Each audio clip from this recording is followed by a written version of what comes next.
today I'm going to be talking about the difference between kamae and dachi, or postures and stances. Some martial arts only have one or the other, some have both.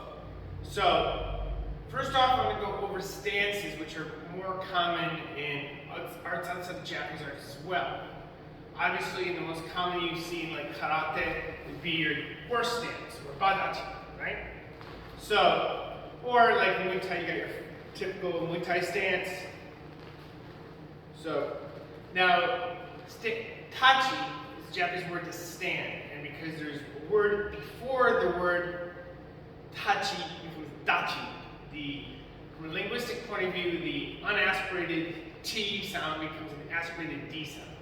So, but basically, T is usually when preceded by other nouns or hard consonants, change to D's in Japanese. So, same with K's and G's, like in gi, from kimono. So, for the stance, basically the legs dictate the stance. So you can be doing different things with your hand, but your legs don't move. Like Muay Thai, given it's not Japanese art, but it's still a stance.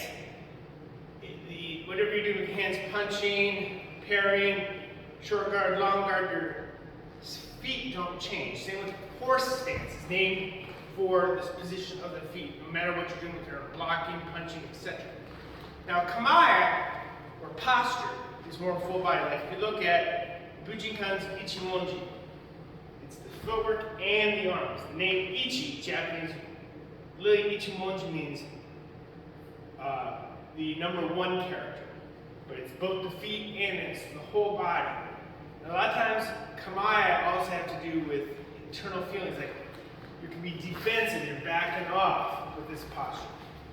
Very common arts in Japanese arts that kamae are weapon arts. The kenjutsu, like you have your seigan, point feet at a 45-degree angle, point and rise. Change it to here, it's ichi no kamae, number one kamae. Daijodan no kamae. By the way, the no in Japanese connects two different nouns. So, daijodan no kamae, or the daijodan kamae, right? In English.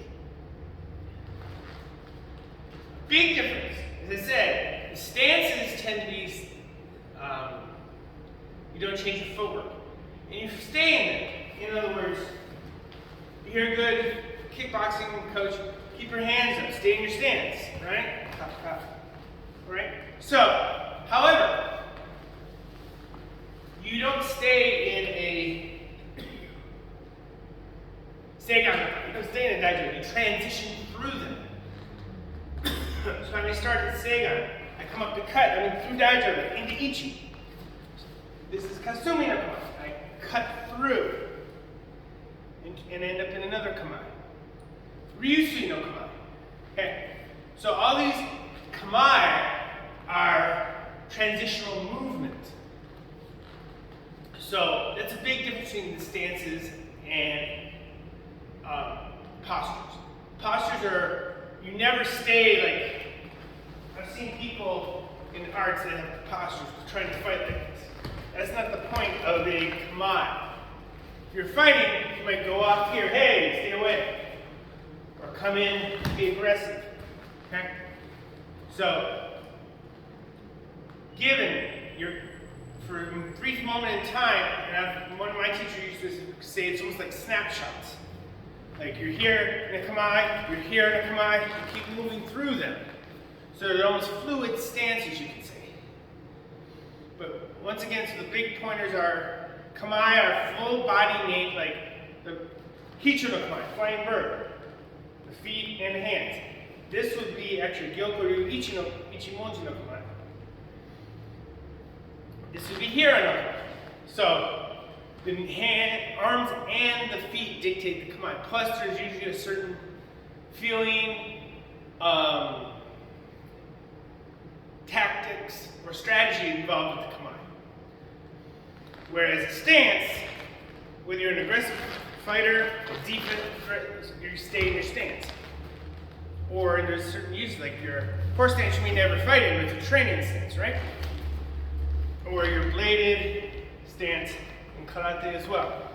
You're not going to transition from this to horse stance to other stances. You stay in a fighting stance.